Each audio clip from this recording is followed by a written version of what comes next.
అప్పుడు చిరంజీవి గారితో మీరు వర్క్ చేశారు. ఆ తర్వాత ఎక్కువ ఆయనతో మళ్ళీ అలాంటి జర్నీ మీకు కుదరలేదా? లేక అలాంటి కథలు పడలేదా మీకు? ఎవరైనా ఒక టాప్ స్టార్తో వర్క్ చేయాలనుకుంటారు. కృష్ణ గారితో చేసాం తర్వాత, కృష్ణ గారితో చేసేది పెద్దవాడి తర్వాత చేయలేను. అంటే నేను చేసిన వాళ్ళంతా అప్కమింగ్ ఆర్టిస్టులు చేసాం. చిరంజీవి కానీ, భానుచంద్ర కానీ, సుమన్ కానీ, శ్రీకాంత్ కానీ, చక్రవర్తి కానీ, అందరూ అప్కమింగ్. కృష్ణ గారు ఒక్కళ్ళే అప్పటికే ఎస్టాబ్లిష్డ్. ఆయన దగ్గర 300 సినిమాలు, 293వ సినిమా నేను చేసాను. సో ఆయన ఒక్కడితో నేను చేసిన, మిగిలిన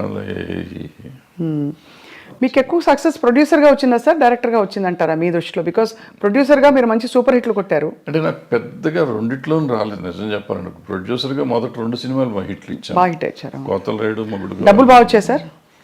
అప్పట్లో ఏమొచ్చి ఏం లేదు. సిల్వర్ జూబ్లీ ఆడితే నాకు గుంటూరులో సిల్వర్ జూబ్లీ ఆడితే 1,25,000 1,10,000 వచ్చింది షేర్. అంతే. అంటే ఇప్పటి లెక్కలో చూసుకుంటే మాక్సిమం 10 కోట్లు ఉంటుందా? ఇప్పుడే ఉండదు మరి. అంటే బడ్జెట్ కూడా అంతే పెరుగుతుంది కదా మరి. 10 లక్షల సినిమా అది. సినిమా అంతా 10 లక్షలే? 10 లక్షలేగా అప్పుడు. 1978 79 80 80లో మీకు 10 లక్షల బడ్జెట్తో మీరు సినిమా తీశారు. ఇప్పుడు ఒక 2 సీన్ల ఆర్టిస్ట్ని పిలవాలంటే 10 లక్షల కాల్ షీట్. అంతే కదా సార్? అలా మారిపోయాయి స్టాండర్డ్స్, ప్రొడక్షన్ బడ్జెట్స్. మారిపోయింది. అంటే రూపీ వాల్యూ కూడా పడిపోయింది కదా. రూపీ వాల్యూ లేదు. మీరు రీమేక్ చేసిన ఫిలిం బాజీగర్. బాజీగర్ వేటగాడుగా రీమేక్ అయినప్పుడు అంత సూపర్ హిట్ అయిన సినిమా ఎందుకు తెలుగులో అది జనానికి మనస్కరించలేదు? ఆ నెగిటివ్ షేడ్ ఉండే అలాంటి క్యారెక్టర్ని యాక్సెప్ట్ చేయలేదంటారా? అయ్యి ఉంటుంది. ఎందుకంటే రాజశేఖర్కి చాలా మంచి ఇమేజ్ ఉండేది. అతనికి కొంచెం స్ట్రిక్ట్ పోలీస్ ఆఫీసర్గా కానీ, లేకపోతే సమాజానికి పనికొచ్చే క్యారెక్టర్స్ చేసే క్యారెక్టర్ ఉందా. అతను మనసు పడ్డాడు వచ్చాడు అనుకోండి. కానీ అందుకు నచ్చలేదు, మళ్ళీ లేట్ అయిందో, సంథింగ్ మన టైం బాగోలేదు, లేకపోతే నేను బాగా తీయలేదు, డైరెక్టర్గా నేను పెర్ఫామ్ చేయలేదు, ఏదైనా అయ్యి ఉండొచ్చు. దానిలో డబ్బులు కూడా చాలా పెట్టారు కదా సార్ మీరు. కొంత డబ్బులు అందులో పోగొట్టుకున్నారని అంటుంటారు. అయిపోయిన కథ కదా. అయిపోయిన కథలో సార్. కానీ బాధ వేస్తుంది ఎప్పుడైనా మీరు తలుచుకున్నప్పుడు. బికాస్ ఇప్పుడు నాకే ఇప్పుడు ఫర్ ఎగ్జాంపుల్ మా స్థాయిలో మాకు ఒక షో సరిగ్గా రాలేదంటే అయ్యో ఇంకా బాగా చేయాల్సింది, అది వర్కౌట్ అవ్వలేదు. ప్రతి వాళ్ళకి వాళ్ళ వాళ్ళ ప్రొఫెషన్లో ఉంటుంది కదా sir. What was it that was మీకు? అంటే ఇట్ వాజ్ వెరీ డిప్రెసింగ్. ఎందుకంటే what ever I last complete. నా కెరియర్ మొత్తం పోయింది. మొత్తం కెరియర్ టర్న్ అయిపోయింది. అప్పటి వరకు మోస్ట్ సక్సెస్ఫుల్గా ఇండస్ట్రీలో ఉన్నవాడిని టోటల్గా ఆ రోజు నుంచి ఈ రోజు వరకు I could not cope up నిజంగా చెప్పాలంటే. అదర్వైజ్ నేను ఏదో వేరే ఈ ఫెడరేషన్లు, జనము, సినిమా ఇండస్ట్రీ వాటి వరకు పర్వాలేదు. కానీ as a producer or director I could not revive myself. తర్వాత పర్సన్ సంసారం ఇవన్నీ వచ్చి పర్లేదు కానీ, బట్ ఏదైనా కానీ ఆ రివైవల్ లేదు. దాంతో డెఫినెట్గా అదే it was one of those things. So తలుచుకుంటే మీకు అదే నేను ఎందుకున్నాను ఇండస్ట్రీలో అంటే మీకు ఒక వర్కౌట్ కాకపోయినా మీరు కొనసాగించడానికి కారణం లవ్ ఫర్ ద క్రాఫ్ట్ అని అనుకోవాలా? ఐ డోంట్ సే దట్ అంత అబద్ధం అని కానీ, but people's love rather more than my love for the craft. Majority of the people love me ఇండస్ట్రీలో సార్, బయట సినిమా ఇండస్ట్రీలో for so many other reasons. వదిలేసేద్దాం ఇది సినిమా గినిమా అనేది కానీ, so many other reasons they feel as if ఏదో నేను మా అన్నయ్య ఉన్నాడు అనే ఫీలింగ్ వాళ్ళు ఉంటారు. వాళ్ళు అట్లాగే చూసుకుంటారు నన్ను. సో వాళ్ళని వదిలిపెట్టి వెళ్ళే పరిస్థితి కనపడలేదు ఇప్పుడు ఈరోజు కూడా. సార్ మీరు అంటే మీకు చాలా కమ్యూనిస్ట్ నేపథ్యం ఉండడం అవన్నీ తెలుసు. కానీ ఎక్కడా కూడా మీకు ఆ నేపథ్యం మామూలు విప్లవం అనే సినిమాలో కనిపించదు. మీ సినిమా కమర్షియల్ ఫార్ములా, కథలు, అవసరమైతే దేవుడి ఫోటోలు, అలాంటివన్నీ అన్నీ ఉన్నాయి. ఇప్పుడు నారాయణమూర్తి గారు చూస్తే ఆయన ఎర్రజెండ సినిమాలన్నీ, అలా భరద్వాజ్ గారి సినిమాలు అంటే అన్ని రకాల సాంఘిక సామాజిక కథలు ఉంటాయి. అది సో మీ జర్నీ కంటిన్యూయేషన్లో మీకు చాలా మంచి పేరు తెచ్చిన సినిమా స్వర్ణక్, ఆఫ్ కోర్స్, పోతే పోని, ఇవన్నీ. అంతకుముందు అలజడి ఆల్సో. అవును, 2000 సంవత్సరం సార్ అది 99 2000 2000లో వచ్చి అలజడి. So what was your most beautiful memory? పచ్చని సంసారం ఒకటి ఉంది కదా. పచ్చని సంసారం తర్వాత పచ్చని కాపురం కదా? లేదు, పచ్చని సంసారం తర్వాత రౌడీ అనేది కృష్ణ గారితోనే. కృష్ణ గారితో పచ్చని కాపురం తీయలేదు సార్ మీరు? చేయలేదు, నేను చేయలేదు. పచ్చని సంసారం అవును, కృష్ణ గారితో రౌడీ పెద్ద హిట్ అది, చాలా పెద్ద హిట్. తర్వాత రౌడీ అనేది కూడా బాగా ఆడింది. కృష్ణ గారితో ఎలా ఉండేది సార్ మీ అనుబంధం? బికాజ్ బాగా క్లోజ్ సూపర్ స్టార్ కృష్ణ గారు.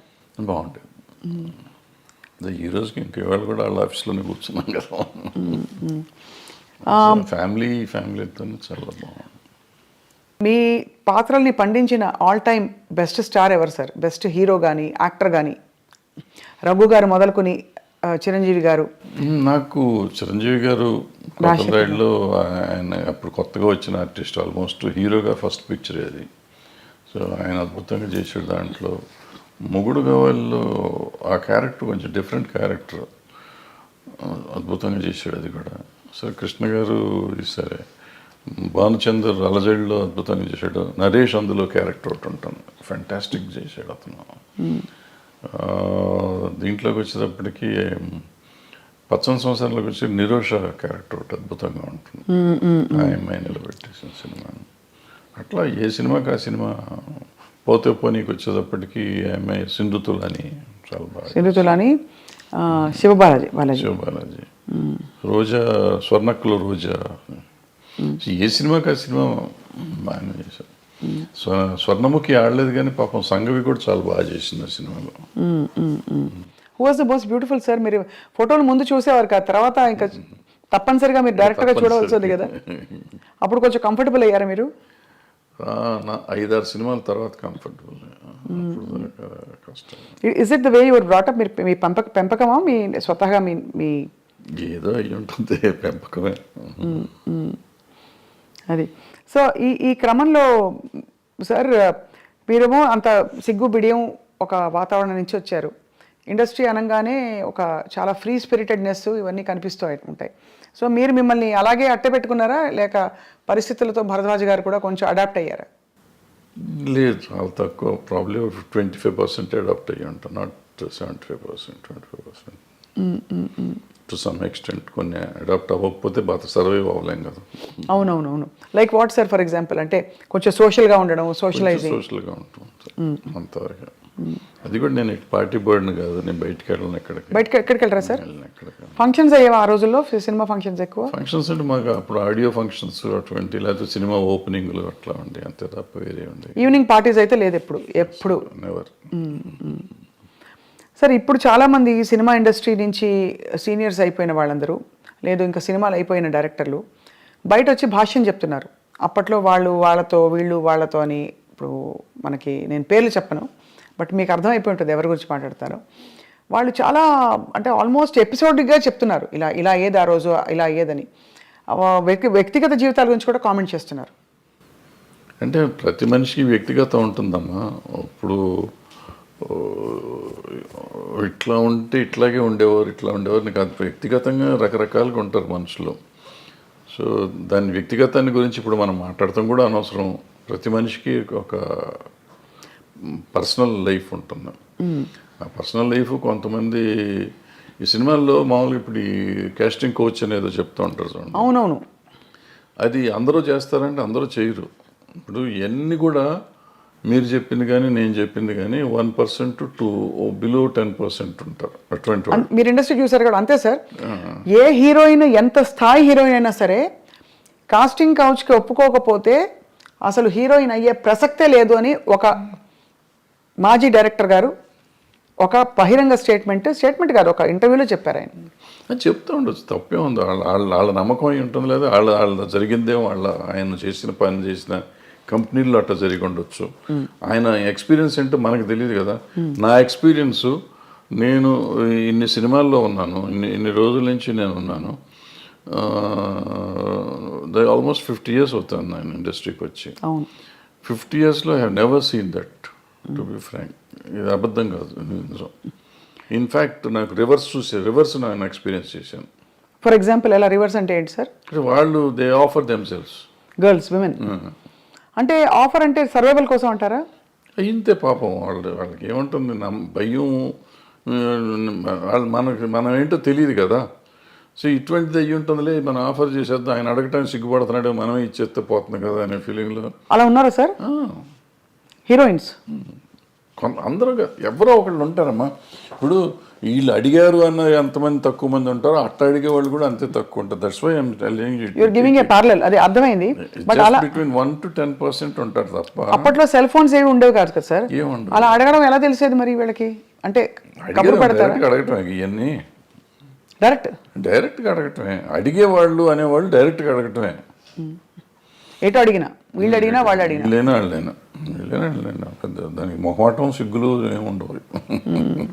It's very awkward sir. And అంటే ఇంత బ్యూటిఫుల్ పరిశ్రమలో ఈ ఒక్క విషయం ఇంత చర్చనీయాంశం అవుతుంది గత 10 ఏళ్లలో. అంటే చర్చనీయాంశం అంటే 2 రకాలమ్మ ఇది.